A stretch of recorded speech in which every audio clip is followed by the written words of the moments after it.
now been more than 20 years since he rose to fame as one half of a comedy duo called Armstrong and Miller.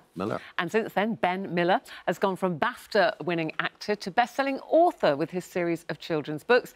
And today, he's talking to us ahead of the release of his third children's book, The Day I Fell Into a Fairy Tale. Good morning, Ben. Good to see you. Good morning. It's both. But now, Ben, we know your previous two books were written for your children, kind of about your children. So this third book is for your daughter, Lana. Is that right? How old is Lana and why have you written this?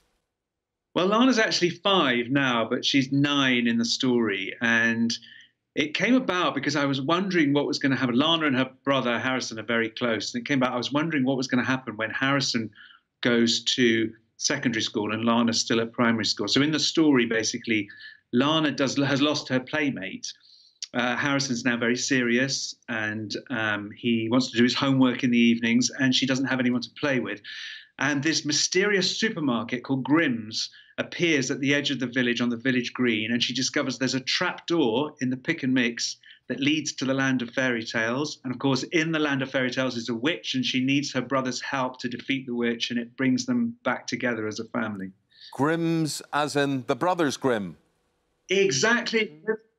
I just love those. When I grew up on Grimm's fairy tales, or those traditional versions of fairy tales, and I think they're so important for children. And I really wanted to have a story where I introduced children to, you know, one or two of the most well-known traditional fairy tales. Except, my friend, I want to ask you this: being 2020 and whatever, how sanitised would your tales be compared to the original Grimm Brothers stories that you researched? I did, yeah. Well, I think that fairy tales are really, really useful to children. I think because they're so much larger than life, you know, kings and queens, princesses, dragons, talking animals, children know that this isn't the real world. And that's why they are such a safe space for them to deal with, you know, normal fears that they might have.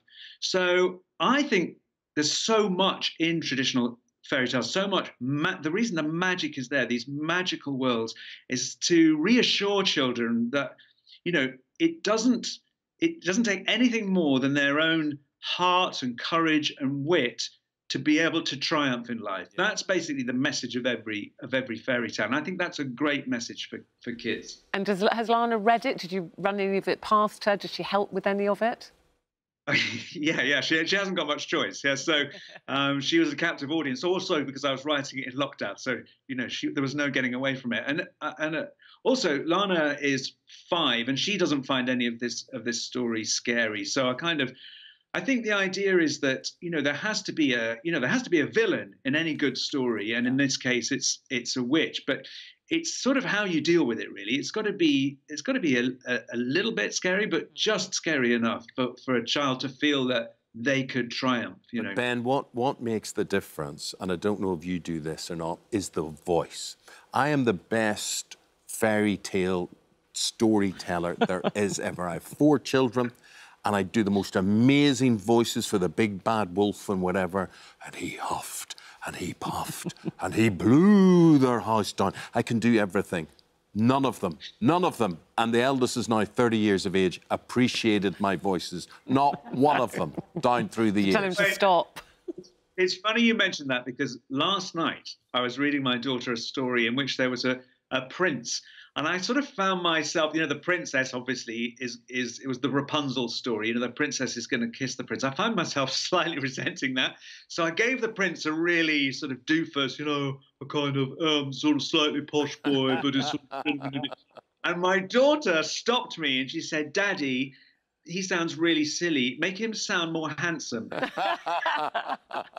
Well, look, brilliant. All the sounds are there. All the stories are there. It's Ben Miller, The Day I Fell Into a Fairy Tale. It is fabulous. Good luck with it, Ben. Nice talking to you. Thanks so much, guys. Lovely to see you.